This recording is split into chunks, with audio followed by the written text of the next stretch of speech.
Well, we've been telling you all about the fun and adventures that have been happening right here at Potter Park Zoo, but this next event, you're certainly gonna get a strike for this one. So we've got Jasmine here to tell us all about how we can support the rhinos. How are you? Good.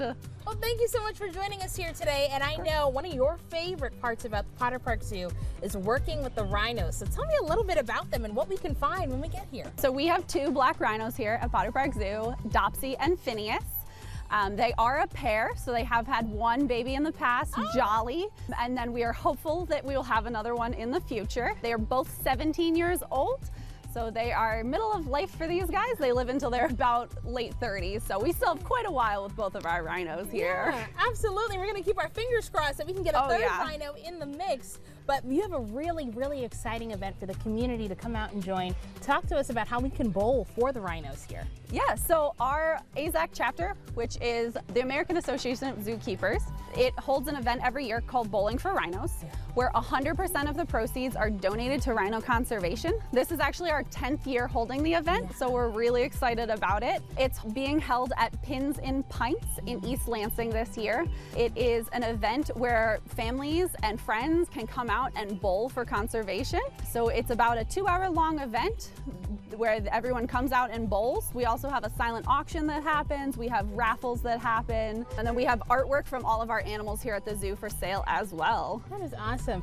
And 10 years in the making, like you said, that just shows you how important and how the need is still here for the rhinos. Now, when you're teaching the children that come in here every day and they're like, oh my God, they're starstruck and their eyes are open so wide when they get a chance to see the rhinos, what are some of those interesting facts and details that you communicate with them? So for our rhinos, they are black rhinos. There are 5 species of rhinos worldwide. Ours are one of the 2 species that live in Africa. They are unfortunately critically endangered, which means that there's only about 5,400 individuals left in the wild. So it's not a huge number for those guys. The population is on a slight increase, but of course that every year changes due to poaching and habitat loss, unfortunately. Some of my favorite facts about the rhinos are that they all have their own personality, just like we do. Our rhinos have very different personalities, separate, but then when they're together, they also have different personalities. Doppsee is super sweet and kind, and she loves meeting kids. We have school groups all the time who come meet Miss Doppsee. And then Phineas, he just likes his keepers. He doesn't really like other people besides that. And then when they get together, they switch roles. He is the sweetest boy, and she's the one who's a little bit more defensive and standoffish. So. Yeah. And just like you said with people, right? On the outside, we may look a lot different, but once you get together, you find out you have a lot more in common. And that personality switch, of course, you can definitely find that in there. So overall, Jasmine, this sounds like an incredible event. If we want to get tickets and we want to participate and be involved, how can we find out that information? Our event is on the Potter Park Zoo's event site, so you can go there. You can also follow our AZAC chapter at Potter Park Zoo AZAC on Facebook and Instagram. All right, well, thank you so much for joining us today.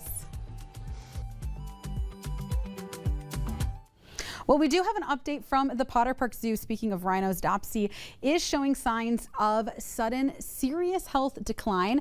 So today, the zoo released that the veterinary team has responded quickly to this and are assessing her condition and giving her treatment based on these symptoms. But Doppsee right now is currently receiving ongoing care and is resting in her barn, where the animal care team is monitoring her around the clock. So we'll keep you updated, but definitely mark your calendars for that event on August 8th. But from the zoo to